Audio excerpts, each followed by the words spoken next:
Good morning, everyone. Welcome to yet another session of MS Talks. Today, we are going to be talking about a very interesting initiative that we at MS Events are organizing called the Arab Green Summit, or TAGS as we like to call it fondly. Joining us today, we have Dr. Jagannathan, who is our conference chairman, and Mr. Salman Zafar. Just a little bit about Dr. Jagannathan. He is very well known in the industry as an expert on energy, sustainability, and climate action, and has over 25 years of professional experience in the domain. He specializes in providing strategic advice on sustainability and climate action. In his previous role as head of sustainability at Rakis, he was involved with regulations surrounding built environments to drive energy efficiency, green building code, and certification. And he has also played a very active part in the committee for the 2040 Master Plan. Alongside Dr. Jagannathan, we have Mr. Salman Zafar.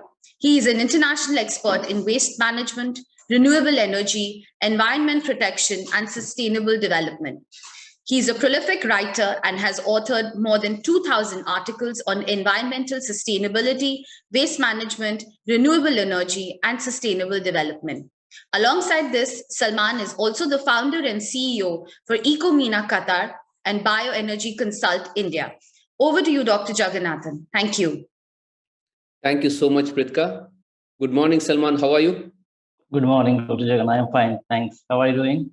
All good. Yeah, we are quite excited with the way TAGS is unfolding. As I am speaking to you, we have got the confirmation of participation from two major ministries. That's the Ministry of Climate Change and Ministry of Energy. And in my view, it's going to be a very good one to drive climate action in this part of the world. That's great to know. And how are things at your end? Yeah, doing very well. Busy with many things, environment, waste management. And I'm also a writer, so writing many things at the same time on my websites, magazines. Nice to hear that that's your specialty. So that's going to take me to the first question on integrated waste management. We have seen the principles of 3 Rs like reduce, reuse, and recycle that's been widely propagated. From your point of view, what would be the strategy for integrated waste management as such? How should we actually drive it at the local, regional, and the global level? When we talk about integrated waste management, the first thing that should come into our minds is to practice waste management in our households, in our institutions. So if we specifically talk about the Arab world, the Middle East countries, then what things that is lacking is source segregation of waste. When waste gets mixed at the source, it's practically impossible to separate into recyclables and inerts and inorganics. So that's where the whole problem starts. So if we have a very effective source segregation system at place, we can move on to reusing it or recycling it, getting energy out of it.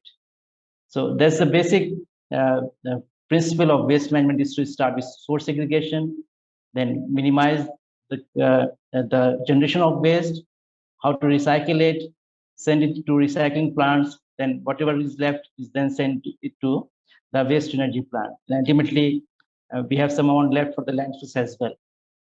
So waste management is not something which is a one size fits all approach. It needs to be a very holistic kind of model where different kind of systems, technologies, and best practices are to be implemented. That's quite interesting. So you start the practice right from your house and then move it further beyond. Yeah. Yeah. Now moving from waste management to the principle of circularity. Now we come across circularity being widely practiced as a business, as an industry, and so much so that they're talking of a circular economy, going beyond waste management to supply chain, upstream and downstream. When we talk of circular economy or circularity for this part of the world, basically the GCC, MENA, and the Arab region, how do you see that happening in terms of, I would like to have your views on the barriers and how exactly do you find that unfolding over time would be able to reach a significant level of circularity at a satisfied level? If we talk in general terms about the Arab world, then there is not much circular economy momentum visible when analyzing the current legislation in the MENA countries. And if we talk about the GCC, then UAE is one of the most, they have got one of the most ambitious circular economy plans at the moment. And if we talk about the hurdles, the barriers in adopting circular economy in the Arab world, then one of the things that comes to mind is lack of knowledge. Then there's a lack of circular mindset. People make use of a particular thing and then they throw it away in the dustbins. They simply don't care about the consequences of throwing their items, their products, used products in the dustbins. So it's simply called apathy towards the waste that we are creating.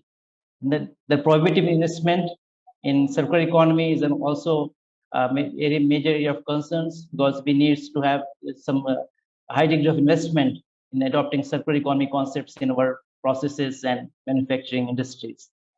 Lack of cost competitiveness, insufficient availability of raw materials is also a major issue, because we don't have recyclables to make use in our manufacturing processes, even when companies are interested in making use of recyclables in making new goods.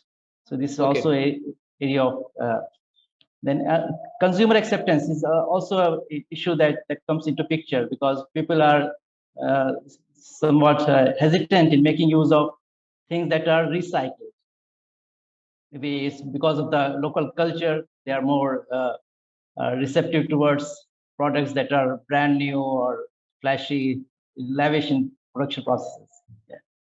I think that's a very valid point you mentioned about the awareness and consumer acceptance. That takes me back to another recent declaration by UAE that they are going to ban single-use plastics very soon, and they're going to start the policy by charging an amount for use of single-use plastics. Now that's a transformational change, and from your expertise, how should public adopt to this change of the very thing that they got used to for a pretty long time, like usage of plastics, and how should they adopt to that? I think single-use plastics is the most notorious among all plastics. It is responsible for the pollution that is taking place in our oceans, in our urban jungles. True. So, and many smaller countries, even we can say poor countries like Tanzania or South Africa, they have got very strong legislation which prohibits the use of single-use plastics, and they have been doing it very successfully for the last few years. So I think this kind of legislation will help the country in dealing with this plastic waste problem and help people to adopt a sustainable lifestyle. In the beginning, it might be a bit cumbersome for the consumers to pay for the recyclable bags or some other alternatives, but in the long run, it's going to help them and help the society and the environment as well. Okay. So we talked about 3 R's: the principle of circularity, integrated waste management, and of course the consumer behavior. Now I'll bring the topic back to the Arab Green Summit. This summit has been structured to cover the various aspects of climate action, including energy, including various sectors such as transportation and then shipping, aviation, principles of waste management, circularity, water, ESG, and various areas. I would like to club few questions around tags. First, how do you find the tags itself as an enabler? And given major decisions in the recent past that have been taken around climate action, like COP28 is going to be hosted by UAE, and UAE has plans for net zero by 2050. As a platform or a genuine platform to drive decarbonization, net zero, and climate action, how do you find, how would you position tags, and how would you expect tags to drive climate action in all these areas? Okay, I will start first with the information about the tag that you shared with me, and I would share my perspective on the event as well. So, as we all know, the Arab world is facing the twin challenge of expanding economic opportunities for the growing population, and addressing environmental concerns. The oil and gas industry in the region is infamous for the amount of greenhouse gases that's going into the atmosphere. So this is something that other countries they are putting pressure, particularly the developed countries, they are putting pressure on the Arab world to implement sustainable growth or green growth strategies in place. And the green movement is expanding all over the world, we all know. And this is putting more pressure on the governments to have some sort of sustainable development in their respective countries. And the event agenda that you have shared with me, it is quite comprehensive in nature. It contains almost all the relevant areas of the environmental sector. And I hope that it is catalyze investment and innovation in the green growth sector or the green economy, and foster sustainable growth and smoothen the region's transition to a low carbon economy. I have seen the list of speakers, and it contains many influential decision makers, industry experts, and practitioners as well. And they're going to speak on a wide range of green growth related subjects and topics, which will not only help in understanding the major issues faced by the region, but also help in identifying the plausible solutions and the international best practices that can be implemented to foster green economy in the Arab world. And if we talk about net zero